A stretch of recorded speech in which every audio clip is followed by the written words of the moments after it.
One of the main reasons I decided to watch Frighteners last night is because I'm just so fucking sick and over holiday movies right now. Because like we've been watching them, and they're always playing on all of the televisions at work, and I'm just like fucking. And like last night, I watched Christmas with the Cranks on AMC. Tim Allen, Jamie Lee Curtis, and it's whatever, you're fucking. It's a holiday comedy, but with whatever. But there's this moment where all of a sudden one of the characters is actually Santa Claus, and I was like, "You fucking no." I'm fucking, God damn it. I need something that's not holiday bullshit. Well, that was a weird departure for that movie. Yeah. Very strange. And I was like, it's okay, whatever, fucking blah. So yeah, just like Frighteners, just horror comedy. With the block, you finally hit the holiday quota, dude. mental quota. I went to the grocery store and I don't know, pick one, but Jingle Bells was playing, or I don't know. And I think it was Jingle Bell Rock, and then it ended, and I was like, Jingle Bell, Jingle Bell. Fuck! That's when it's like your fuck moment is like, oh, I'm actually enjoying it. Mine is like, No, but it's not even enjoying it. No. It's just that it's so ingrained because we've been hearing those songs forever. You know all the words. And so just knee-jerk reaction, I just started singing it. It wasn't even like fun. I was just Jingle Bell. So you're like, oh, this is what hell is. Jingle bells in a department store. Like, yeah, it was bad. I'm done. Merry Christmas. Well, we got one more movie to talk about. All right, let's do this. Smiles. This is Tommy. This is Jacob. This is Tommy and Jacob's mixtape.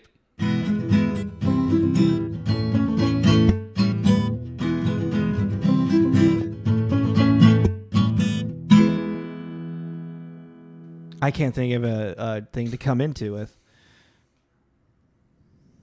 I mean, that could be it. Oh, what is he singing the entire time? As he's like walking that, is it Jingle Bell? I think, he's humming like Jingle Bells as he walks all the time. Yeah. Hey, everybody, how are you doing? Just tell them what we're doing. We're doing a movie.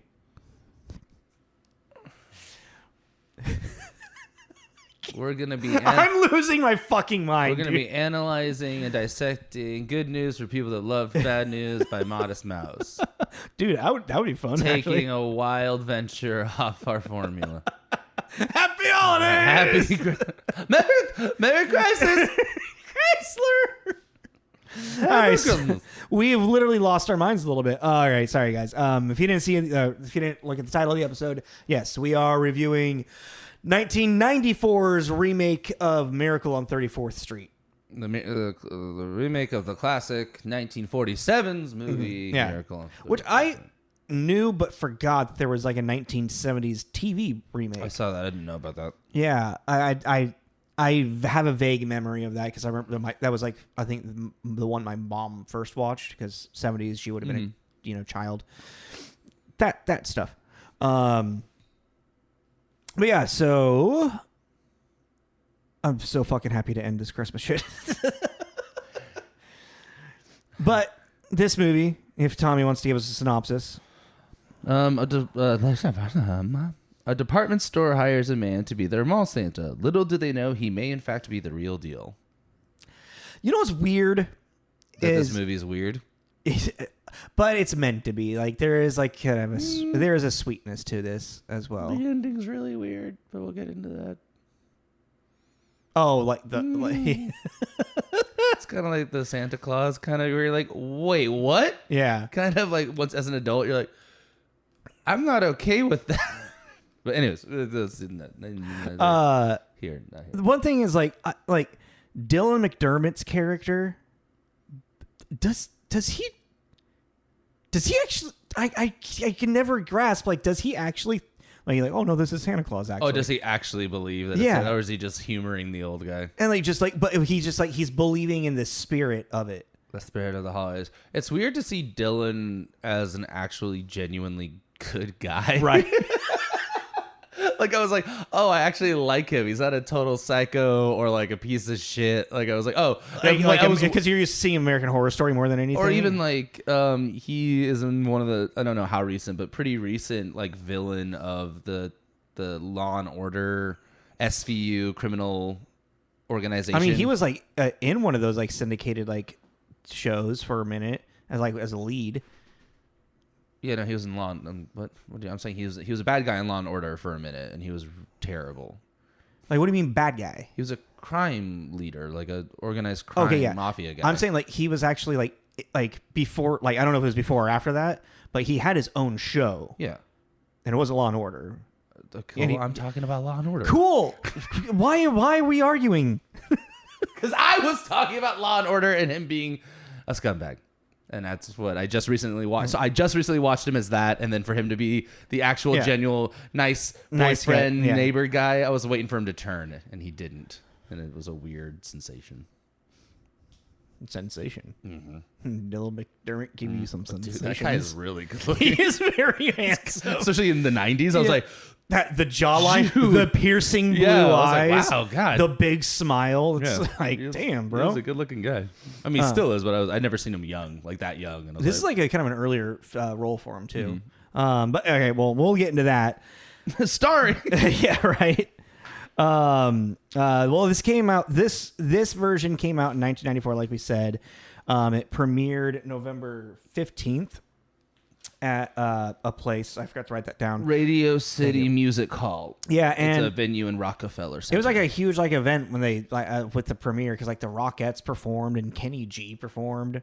Well, I mean, he has a song in it, so. Oh, does he? He has a cover of a Christmas song. Did you hear a lot of? I don't know. That's not. I know it's not Kenny G. Do you remember a long flute solo? There you go. There's your guy. That wasn't Andre 3000? Yeah, no. I know. Confusing for our young listeners. No,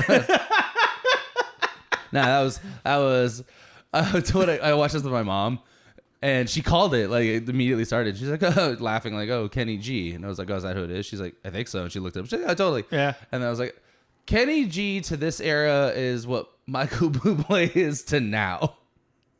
Just a lot of covers, kind of there. I see what you're saying. Just kind of always there. He's just kind of like good old Kenny G. Do you think it's funny that people, if they're young enough, we're saying Kenny G and they have no idea what we're talking about? I wouldn't be surprised if this young person doesn't know who Michael Bublé is. He's in Walgreens right now. You hear him playing the song. Did I just make you feel really old? You're like, oh yeah. No, I'm just saying, like, right now, I'm sure that somewhere right now, Michael Bublé's "I Wish You a Merry Christmas" is playing in a Walmart or a Jingle Bell or something. His Christmas album is playing somewhere. John Legend has a pretty good Christmas album. Really? So yeah, this premiered November 15th, 94, and then officially like a release of November 18th. It was number 81 in the box office, but it was up against like the Santa Claus. I totally forgot to do that. What? The scene. What do you mean the scene? How many I've seen this year? Oh, I mean, you can just look 2 movies before because the Ref came out this year. Sure, whatever I said for the Ref. Yeah, mine was like 40s, like low 40s. But I was derailed myself. Oh, weird! A Christmas movie coming out in November. How fitting, as opposed to those times that were like, why did this come out in April? Well, apparently the 47 original came out in like May. Yeah, right. There you go. That's what I'm talking about. You're like, oh, sure. But also, I'm thinking like part of me was like also like in the 1940s. Sure, like there were, you know, smart marketing people, but also at a certain point they were just kind of like, no, just put the movie out and we'll have it for when the time comes. You know, I don't know why they're old already in the 40s, but everyone was born old. 1941, when I was 12 years old. I forgot what we do next. I'm sorry, I'm tired. I'm getting there. He's drained from events, moving stuff, and I'm just been slowly losing my mind. All right, well, let's go into director and like original writer stuff. Blah blah blah. The original, I'll just really quick. The original was written by George Seaton and Valentine Davies. This is probably their biggest thing that they did, but they were like really well known like television movie and just like movie writers for like the 1940s and 1950s. Was there anything that you from looking at them that popped out more than like this movie at all? Just with this movie, it's considered one of the best movies of the year in 1947, and the original won 3 Academy Awards. Yeah, which I thought was interesting. And what's really interesting is like, so I kind of like went on a little dive of like the difference between the original and this one, and there's some minors, like a lot of minor stuff, but weirdly somehow 20 more minutes is in this one than in the original. Yes. Which I was like, I actually, excuse me. I do feel that this one, the 94 remake, is just a tad long, but I don't feel like it dragged too hard. I would agree with that.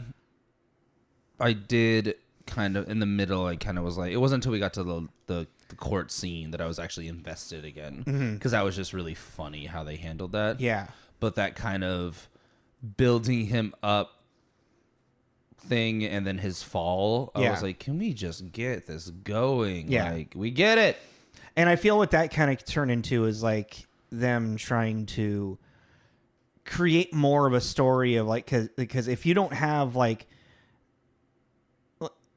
they created more of a backstory of the guy that like antagonizes Kris Kringle. They tied more of that together, which I was like, okay, so that's some added stuff. And also that adds a little bit more of a levity to it as well in a more modern sense. But yeah. Well, this was directed by Les Mayfield. This was his second directorial movie. The first movie he directed was Encino Man. I love that movie. Yeah, same. Yeah. Great movie. The weasel, the frozen burrito. He also directed Flubber, and another remake. Yeah, funny. And one of my favorite random Martin Lawrence movies, Blue Streak. Is that the cop one? No. Yeah, where he fakes to be a cop. Yeah. Because he's trying to get the diamond that he hid into the vents of the building. Yeah. I wrote down The Man. I'm trying to remember. Oh, that's with Weird. I think that's with Samuel Jackson and Eugene Levy. Yes. Yeah. I've never seen it, but I saw it. I remember liking that one. Just that combo. Oh yeah. Of those two. I mean that's a very interesting combo. That's a weird energy. Yeah. And I made a note of just a producer of a lot of making of things. Oh, really? Like behind the scenes of examples of, so a lot of making ofs, they all had different titles, but that's basically what they were. Jaws, Back to the Future, Apocalypse Now, Jurassic Park. Okay. Produced a lot of just these kind of like, how they did it. So he's kind of like a film historian. Yeah. Really definitely a cinephile, I feel like, kind of person. All right. And this screenplay was adapted by John Hughes, of all fucking people. Once I knew that, I felt it. Yeah.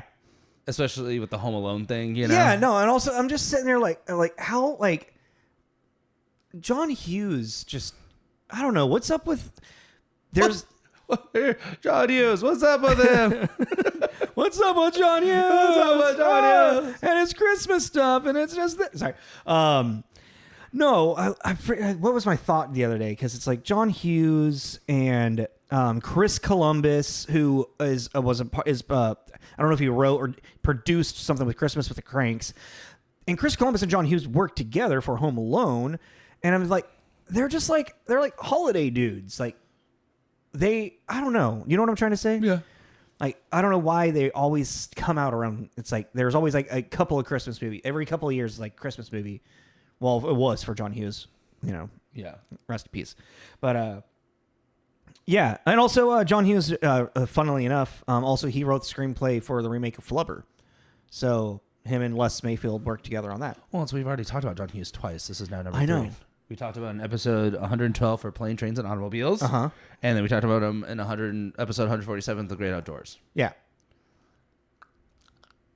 Plane, Trains, and Automobiles was also our last year's holiday block.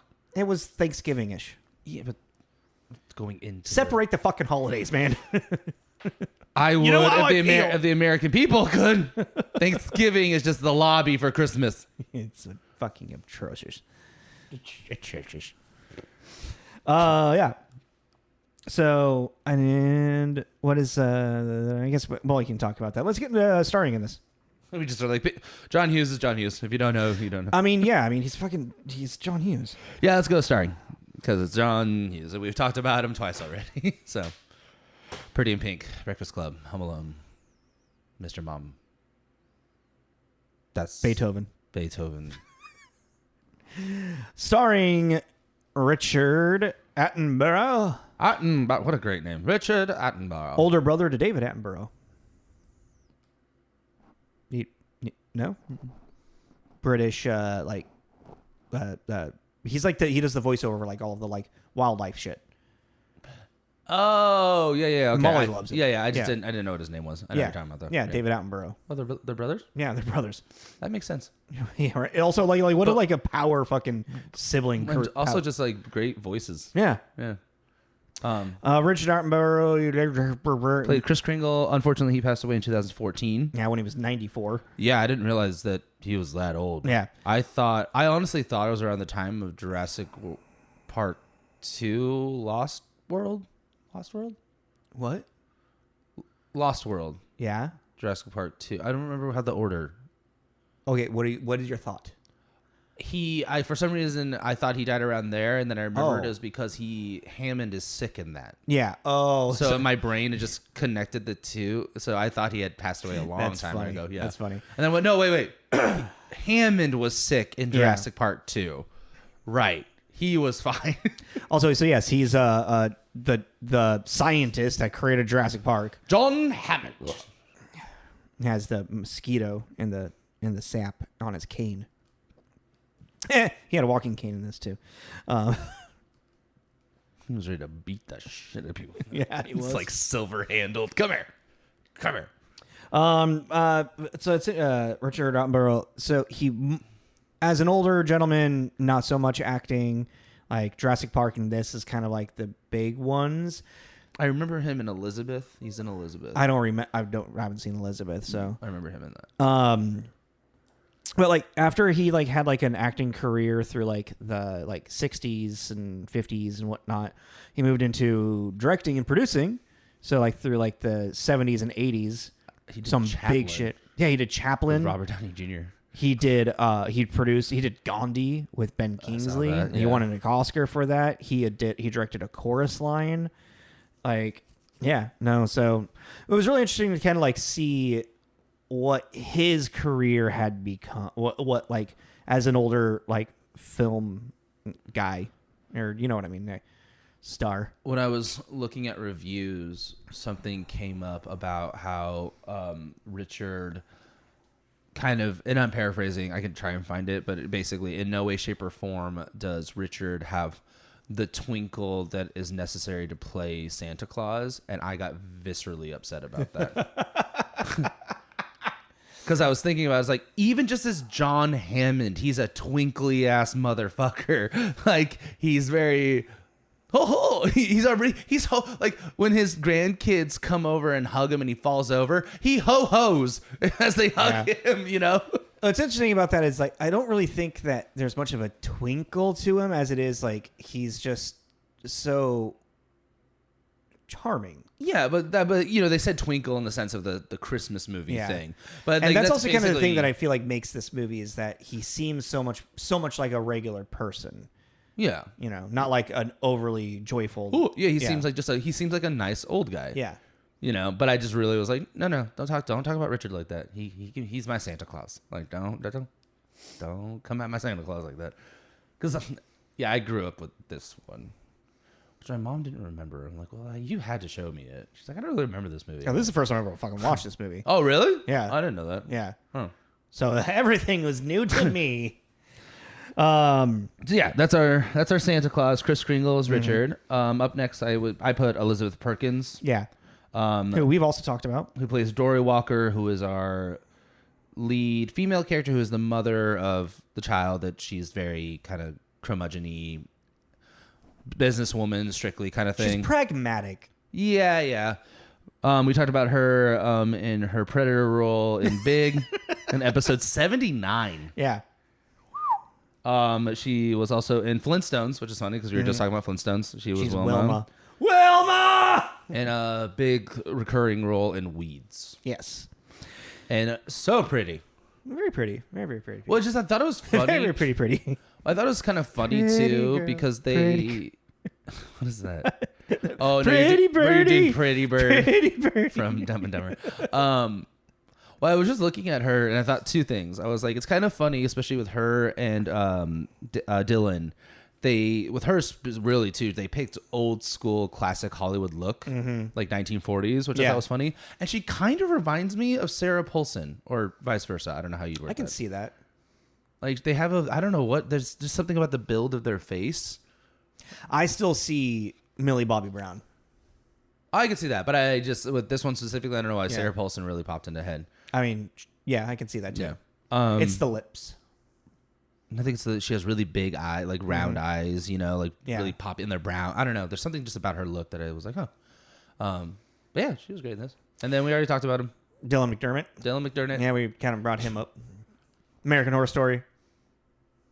Was he anything we?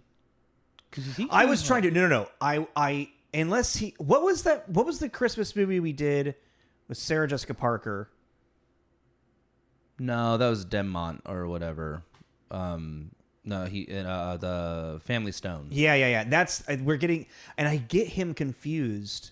I get those two men confused Because of their names, because of their faces, because they look pretty Both. different. They look pretty different. Yes. Yeah. Yes. I was like, don't argue me on that one, dude.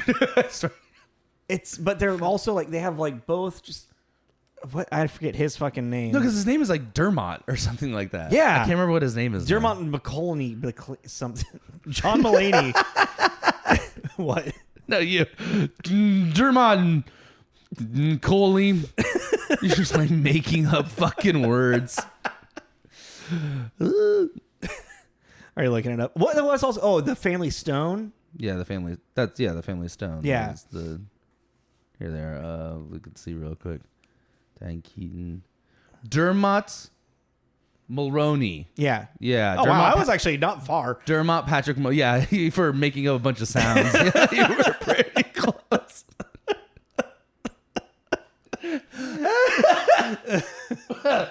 Yeah. Anyways, yeah, Dylan McDermott, who plays Brian, who's our glorified babysitter, is what I called him. That's actually fair. He's like the dreamer. He's the believer in all of this, Yeah, and he was in Perks of Being a Wallflower, which I don't remember. I really need to rewatch that. I don't remember the movie at all. I tried to rewatch it the other not too long ago, and I had to turn it off. It was making me very depressed. Really? Like it triggering kind of. But yeah. All right. Well. But yeah, no. In that he's the father. Not the father, but like the adoptive, or maybe just the father. Yeah, I think he's his father. Okay. Or no, he's the teacher. I obviously don't remember much of that movie. Anywho, you turned it off too quick. And then our lead. I was having flashbacks. Our lead child was Mara Wilson, who plays Susan Walker, Matilda, Mrs. She's Doubtfire. fucking adorable in this movie. She's always adorable. I know, like just when she plays a really like wise young child, like a kid that's too old for their own age, like very, very well. Yeah, like those are some big words she's using with that, like, Mom, can't I just believe for a little bit? It's like, Jesus Christ, this child's having an existential crisis at 6. Did you have any honorable mentions? Dude, did I? Are you kidding me? This movie's filled with them. Well, I know, but who do you want to talk about? I don't know. There's Jack McGee, who we talked about actually. Jack McGee. He's the original Santa, first Santa. Oh, the Claus. Drunk Santa. Yeah. Who do we? I know him. He's in Rescue Me. I remember that. Yes, but he was. Oh, he's the bully's dad in Star Kid. Oh yeah, he was. There's the two little yuppies for James Remar and Jane Leaves. Jane Leaves, who is probably most famous for Frasier. And then James Remar, he's fucking or not. I'm sorry. He's Dexter's dad. He's Raiden in Mortal Kombat Annihilation. The first one, yes. Second one. Oh, right, yeah. And then it was fucking There Will Be One in the first one. Yeah. He's in the Phantom. I will bring up the Phantom as many times. Yeah. Anytime I can. He's also in X-Files, an episode. Robert Prosky, yes. who is the judge, who's also in Mrs. Doubtfire. With Mara Wilson. Yeah. Yes. And one crazy one, he's uncredited in the movie, Joss Ackland, who plays Landberg, the bad corporate guy who literally acts like a weird, like, it's like cartoon, like big corporate money guy. He's like a caricature. He's like something you'd see in the New York Times. Yeah, exactly. Like Which it felt like a 1947 character. Yeah. He is the main bad guy in Bill and Ted's Bogus Journey. Though from the future, I was just sitting there. I'm like, I've seen him in a weird sci-fi getup, and I went on a deep dive because I had to fucking figure it out. What did you watch this on? Hulu. Yeah. By the way, this is streaming on Hulu if you're interested. Yes. I know we always say this, but seriously, remind me, because I looked at the list, but there's such a small character they're not credited on IMDb, but I want to go back and freeze it, and I want you to tell me if this is someone. So remind me to the scene where I think it's someone really young. Okay. Because I meant to bring that up before we did this to be like, oh, like randomly that's so and so, but I forgot. And I guess really quick, JT Walsh, who always kind of plays the same character. Oh, our attorney. Yeah. It was so funny. The night before we watched this, I was watching Pleasantville, and he's the mayor in Pleasantville. Oh yeah. Yeah. I was just like, oh, he popped up, and I was like, huh, look at that. Weird. Buzz cut, glasses. Mm-hmm. So yeah, that's the starring. I mean, it's great casting. It's John Hughes. It's Santa Claus. All right, that's it, guys. Thanks for. All right, so yeah, let's go into reviews with you, Tommy. The scores, surprisingly, mid. Yeah, it was very mid. There's actually not a Metacritic for this one. Interesting. There's only one for the original. Interesting. Which the original has 100% out of 10 reviews. Sorry. I was hoping to find more information about this movie in particular, like why John Hughes wanted to remake it, like blah blah blah blah. Other than money, I mean that's talk about corporate greed. I mean, actually, honestly, I could see this being like one of John Hughes' like just favorite movies as a kid, and he's like, I could play with it. Yeah. You know, why I want to make it for another generation that could appreciate it the way that I appreciated it, type thing. Let's go back to that. Mm-hmm. Because I think that is a very interesting point based on just wholly what this story is and the generational thing. Fair. Yeah. Do you want to circle back to that? Yeah, let's do the reviews and stuff real quick. Okay, cool. I wish I had a pen next to me. I'll do it right now. Yeah, cool. Yeah, so on IMDb, it's got a 6.6 rating, and then on Rotten Tomatoes, a 60 tomato meter and a 62 audience score. So like I said, it's pretty mid, which I find surprising because, I mean, I guess I don't because how I feel about the movie, but for the hype that was behind this movie that I kind of remember when it came out, and just it being, I don't know, I expected it to have a little bit more love, I guess. Well, and also just being a Christmas movie, that always gives it a little bit of bump, I feel like. Yes, exactly. You know. Who's gonna knock down Kris Kringle like that? Good old Santa Claus. Santa Claus.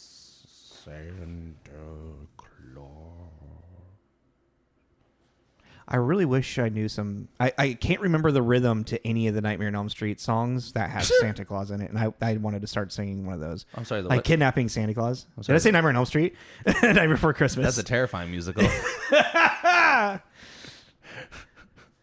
Just a claw. Oh, my favorite is "Come here, bitch." Just a claw scraping against a piano string. Sorry. All right. Yeah. What do you got for reviews? So we had to do that thing. I say we. I don't know why I had to do that thing where there's no Metacritic. So instead of, I just kind of picked a positive mixed, read all of them, which I usually do, but this is different because it's not clumped in any particular way. So you gotta look for the squash, or you gotta look for the tomato. The tomato or the squasher. Tomato. I don't know why I do this. I write them down, but I still want to find them on here, just so I have okay. So for the positive, I picked our guy Roger Ebert, who gave it a 3 out of 4. So I have to do their scale, not the Metacritic one. The movie has been remade by producer John Hughes and director Les Mayfield, who followed the original fairly closely, but with a quieter, more elegiac tone. Angelic. Elegiac tone. And I had to write that down because an elegy is a poem of serious reflection, typically about the dead. Yeah. And I thought that was interesting because it does have, it's not as overly whimsical as the first one was from my reading.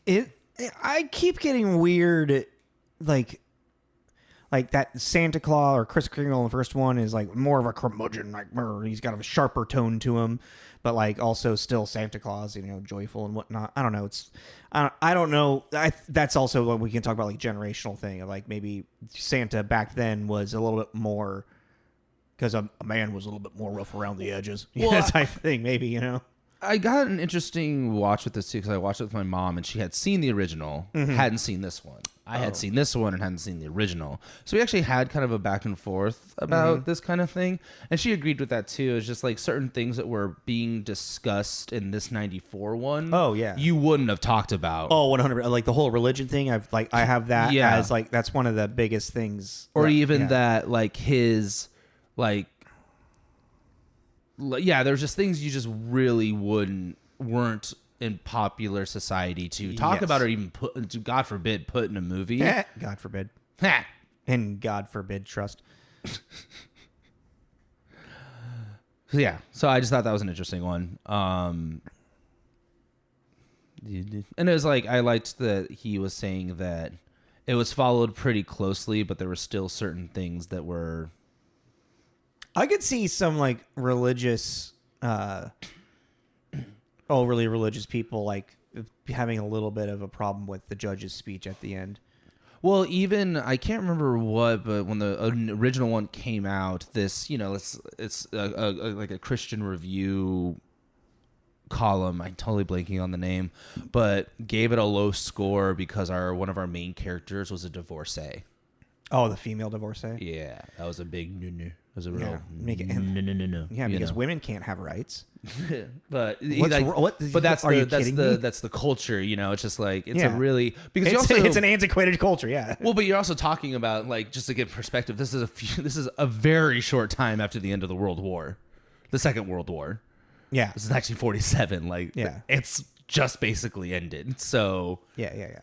It's a very interesting time frame you're talking about, especially in this country. So for our mix, 2.5 out of 4, James Bertadinelli at Real Views. Even in the newest incarnation, the film maintains its appeal, especially for those willing to suspend both disbelief and cynicism. Yeah. And for our negative, 2 out of 5, not available author-wise, but at TV Guide, the curiously depressing remake of Miracle on 34th Street embodies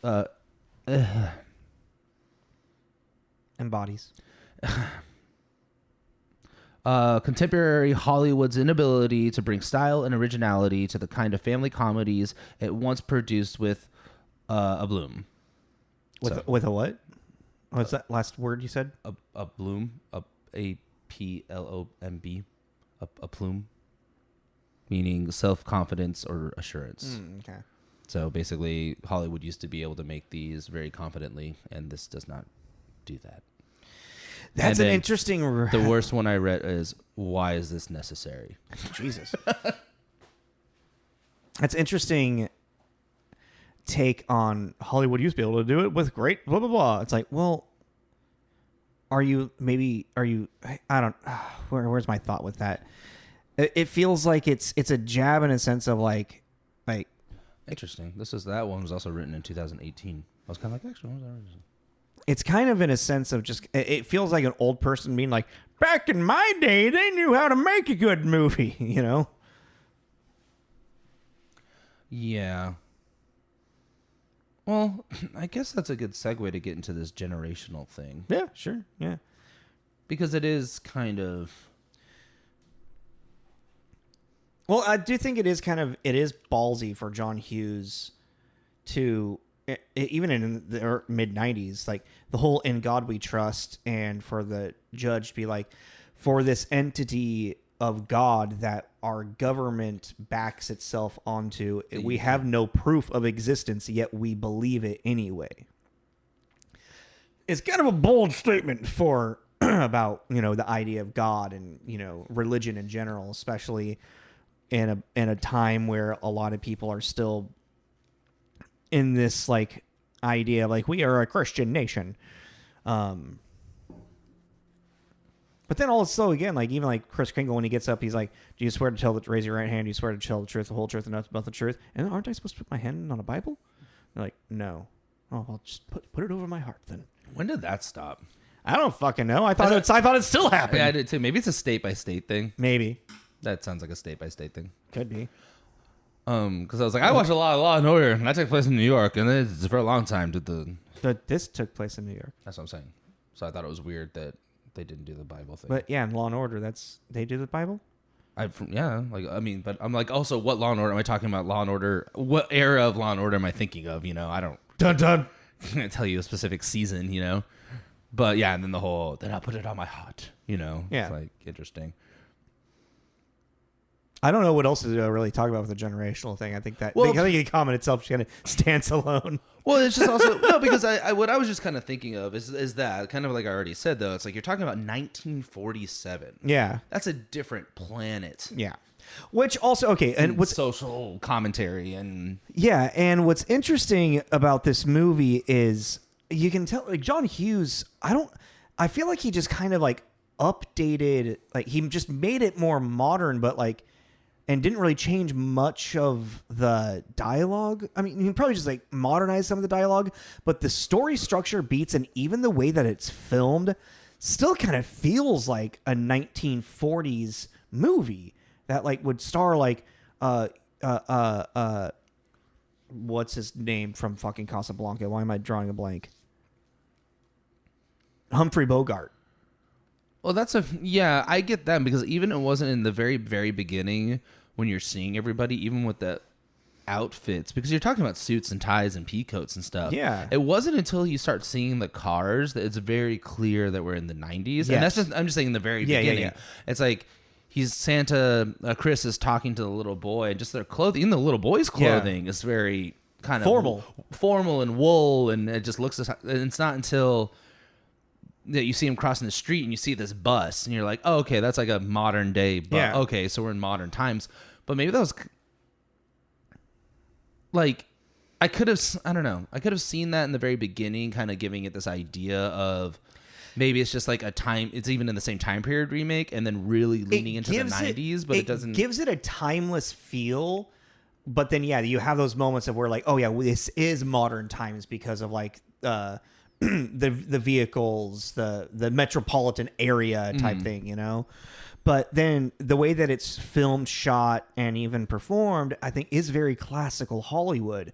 Even like the kind of like, I'm going to say intimate scenes, but like the scenes where it's like just two people talking, like the way that it's shot is very much in a classical Hollywood way with the lighting and just like the angles and whatnot, where the lighting is just perfectly lighting the face in like a glowing way. And also they used a technique that's in a lot of like holiday movies in general, like what they did at Home Alone, is they have a headlamp above everybody to kind of create the idea of a halo around them.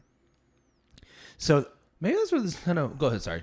So like I just found it interesting, just like how much this movie as a remake still feels like it's giving it's giving it an homage to where it came from, but making it more it's like, so people like our age could watch it as a young kid and appreciate it because it's in a more modern lens. As like, you know, a 5-year-old watching a 1947 movie is going to probably be bored, one, because it's black and white, you know, if you know they don't have like young kids today's attention span is just so much different than the attention span of a young kid in the 1940s. God, you made yourself sound so old with that statement. How? I don't know. That's my thought. Well, no, but I'm also like wondering with this though. What you're saying is that was that kind of maybe the problem too? They didn't modernize it enough. Like even what the kids are asking for, and like maybe they leaned a little too much into the homage, and it didn't. Like it still lives too much in the shadow of the original that it didn't really break any new ground to be its own standing. Like almost in the sense of, especially, it's like, you know, what is it doing different and innovatively, like to progress the story, or like, you know? Yeah, or like even in the sense of like, I was just this, and this could be completely stupid, but I was like thinking of like, okay, so we have the 1947 one, right? And then you have the 1994 one, and I'm like kind of in my head being like, well, you could do this almost as if this situation keeps happening, and this is the same Chris that every few decades comes and has to. So you're talking about a sequel instead of a remake. But I'm not saying an actual sequel, but I'm saying in the sense of like, if you're going to write it, almost write it as if it's a sequel. So now Chris has now come back to New York. Same situation, the plot wise, but every 50 years, Kris Kringle has like a weird existential crisis and doesn't want to be Santa Claus anymore. Yeah, is trying to find that kid to believe in him again. You want the kid to believe in you? Well, you have to believe in the kids. You know, like, and I'm not saying write that, but I'm saying write it in that mindset. To really modernize it, because you see what I'm saying about living in the shadow of the original too much, that it's not really pushing anything. No, it's not really pushing anything, and I agree with that. And what I really think is like, I feel like this, I think I may have discovered the truth. I don't know, by speculation of like John Hughes loved this movie as a kid, as a cinephile as he was, you know. Mm-hmm. And it's more like it was a gift, you know. He's like, I want to give a new generation another version of this that is and better than the 1973 one. And you know, like it's, I don't really, you know, just make it like if it was today, you know, like just the story was now today. Yeah, I guess. I don't know. I think that's kind of the problem with it. I mean, that's fine. That can be the problem with it. You know, I don't think John Hughes was. I don't think he wanted to do anything more than just have a gift. Yeah. No, you know, not totally.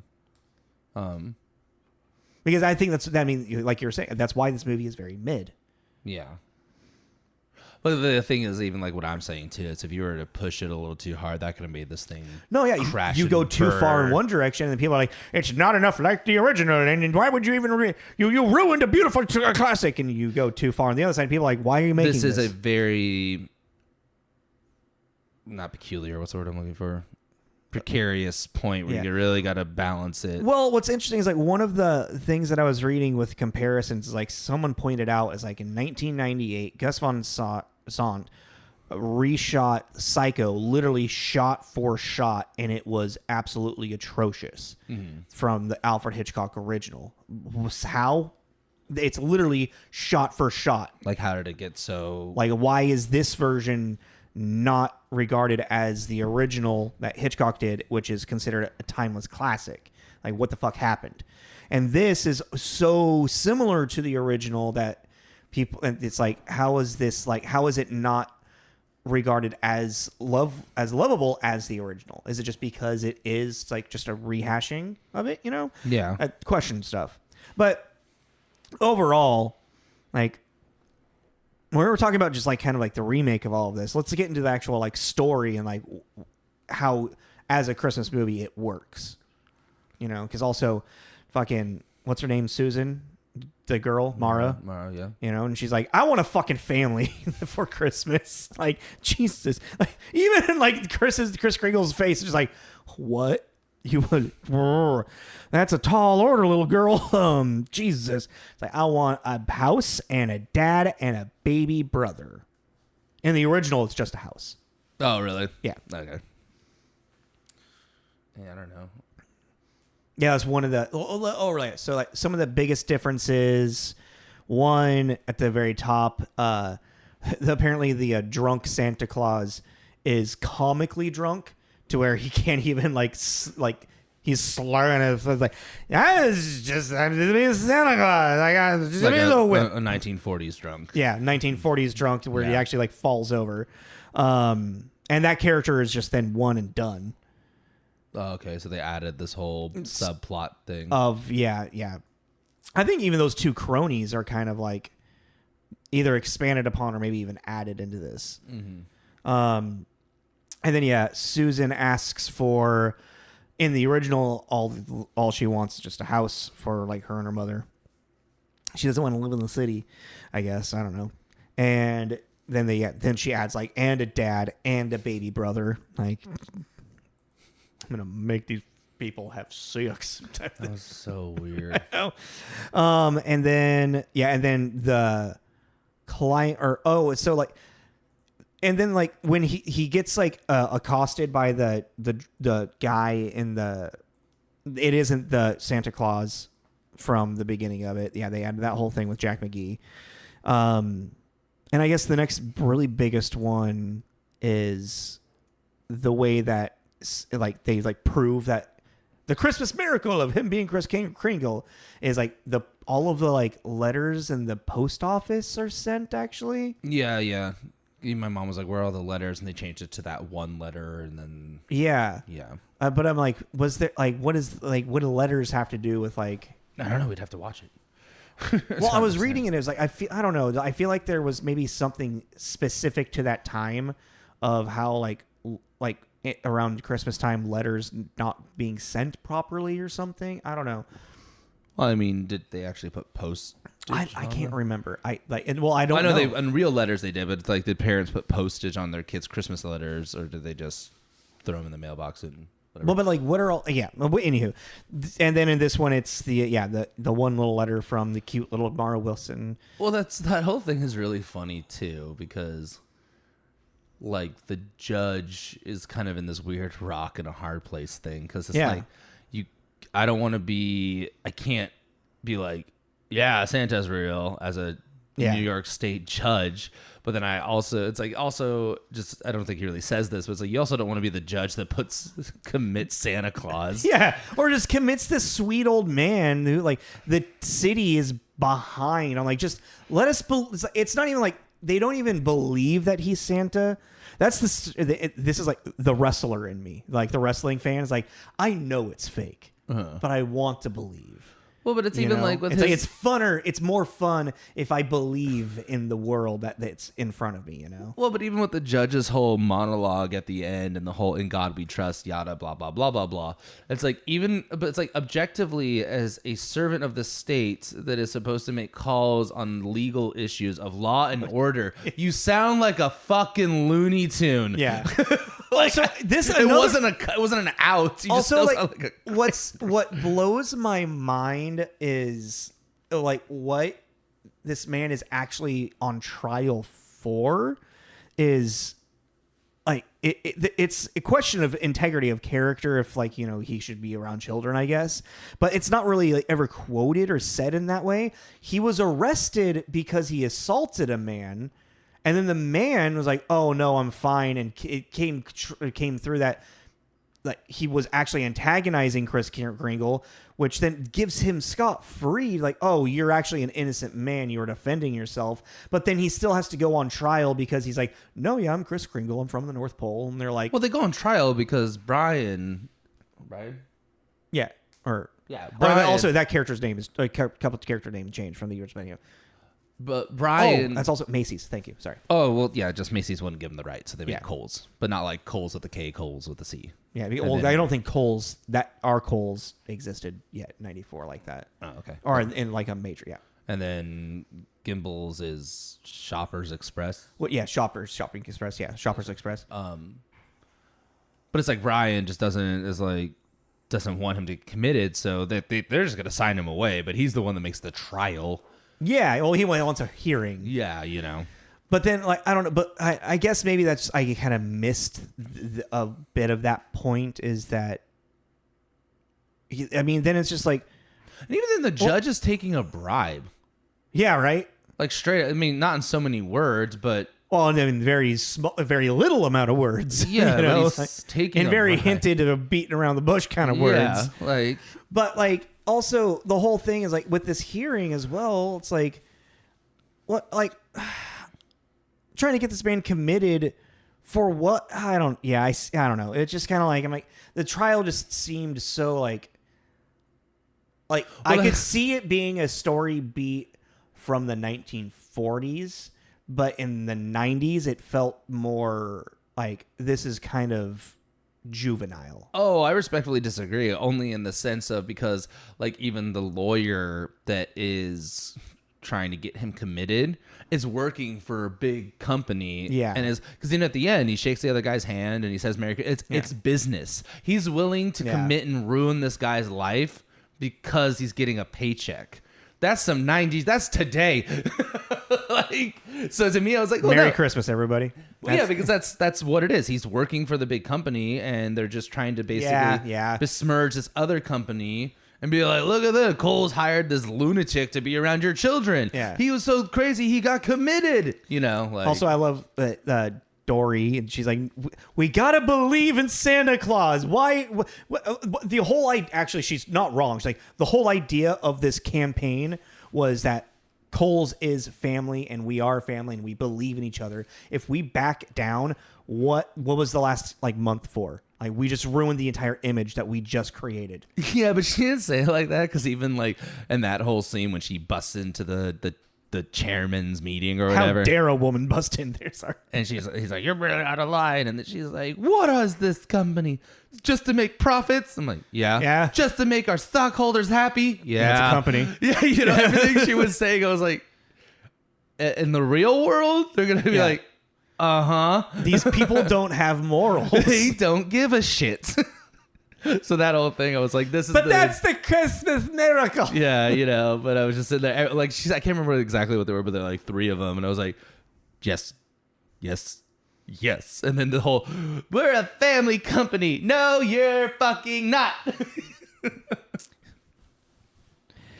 Here at Cole's, we're family. Yeah, and then he does his whole... But even that's even like you were saying too. Even his suit when he does that whole spiel, the fucking flower, the pinstripe suit. I'm like, they really leaned into that old kind of look. You know, the only one that has it even kind of a remotely modern suit is Dory and Brian. Yeah, you know, he had the giant shoulder pads 3-button thing going on. Mm-hmm.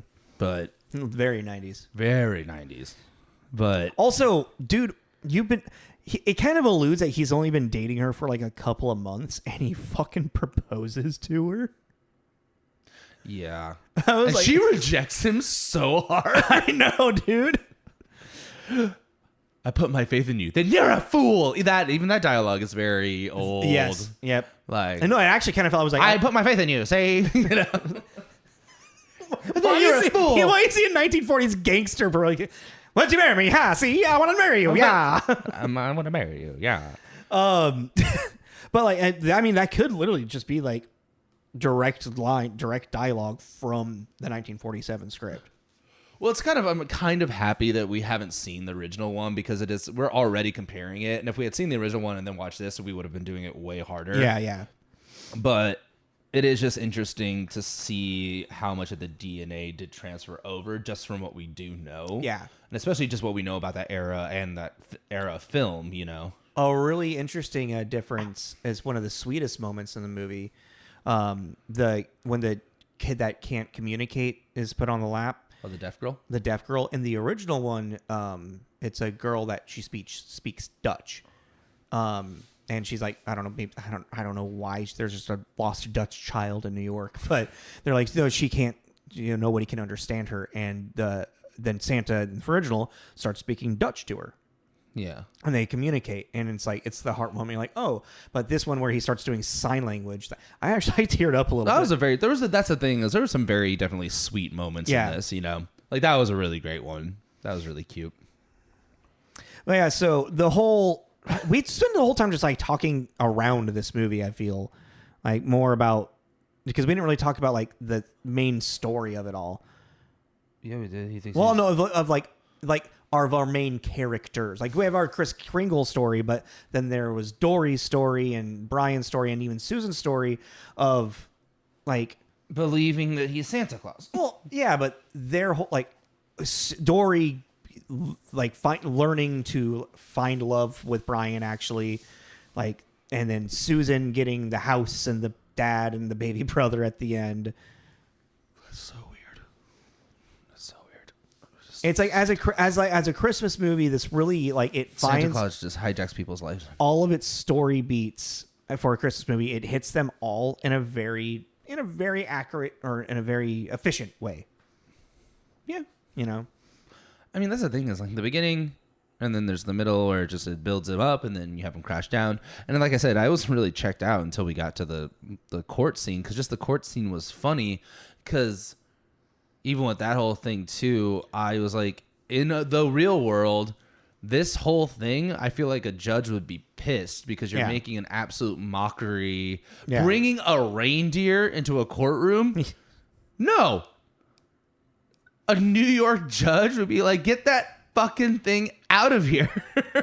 Get that filthy beast out of my court. Yeah, you know. Although we're like 58 minutes. We should probably be wrapping this up soon. Oh, okay. That's fine. I mean, because it's like, that's to me, I don't know.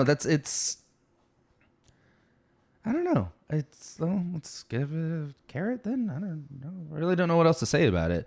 Like, I thought the cast was really great, and it's just a little too long, but it's really, that's what it is. It's about this mother who has kind of lost faith in her Christmas spirit and her like that. And she's really like forced it onto her child, who's this little girl who wants to be a little girl. And Chris is having this kind of crisis of like, I don't know if I can be Santa anymore. Meets these people and realizes that if I can make them believe, then I can make anyone believe, and I have my purpose again. And then you got Brian, who is Brian, right? Brian.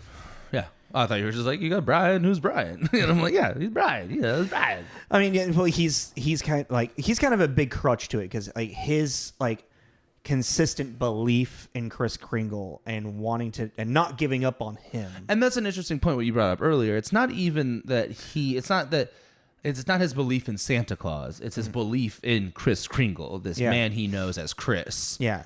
And what he has done for his city and the joy he's brought even to his surrogate daughter, and seeing that even he has sparked something in her that you can tell he's like wants her to have this innocence of a child again that his mom is kind of beat out of her with her cynicism. So he is this kind of like cog kind of moving everything along, which I thought was interesting because he's not really a super flushed out character, but he actually really did help the plot. Yeah. In a lot of ways. Yeah. He's a good side character that's actually kind of... I feel like actually a lot of these characters aren't really flushed out now that you think about it. They're kind of stock. Well, yeah. You know. It's not very... There's nothing like... Which I guess like for a 1994 remake, they could have tried to flush them out a little bit more. Yeah, but that could have gone into that thing we were talking about, pushing it too much. Yeah. You know, it's kind of like, this is just a not short, but, a in a bubble little Christmas thing. Yeah. And then it's done, Yeah. There's like even like these cool moments like the whole of New York City showing up to support Chris, or the point where Times Square shut down, Central City's full, Central Park is full. You know what? I think also a big thing that I just kind of realized is, and then we should really be wrapping this up, is this the idea of what a Christmas movie is from 1947 to 1994 had changed, had evolved. So like this is it's a very much just very lighthearted, direct to the point story about the belief in Santa Claus and whatnot. A lot more than between 47 and 94, you've had movies like A Christmas Vacation, Christmas Story. Like the idea of a holiday Christmas movie became a little bit more like poking fun a little bit at it, or there was still some joyfulness and whatnot. And even from like 1994 to now, Christmas movies are kind of almost like more nostalgic in like different ways, like 8-Bit Christmas, so forth like that. So I can see why in 94, like this was like enjoyed, but not like groundbreaking. And even like to today, like I don't know if like a younger generation would really connect to this movie. Well, yeah, because even if you think about it, from 47 to 94, you're talking about 50 years. Mm-hmm.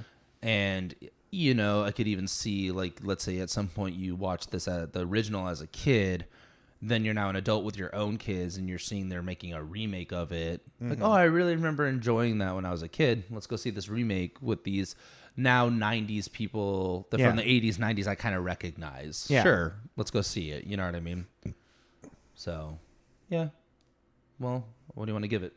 I'm between like a 2.5 and a 3.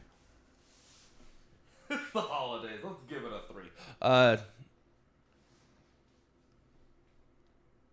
Yeah, I mean, okay, well, let's put it in the lens of a holiday movie. Is this a... Not a 3, yeah. Yeah, it's good. It's okay. Like, it's cute. It does all the points you wanted to do for a Christmas movie. Yeah, I mean, in a holiday movie, it's almost a 3.5 just because it hits everything so just on the point. But as a movie, like, it's still just, I'm a solid 3. I mean, fucking 6.6 IMDb, 60% tomato meter. We're hitting pretty much that. Yeah. Yeah.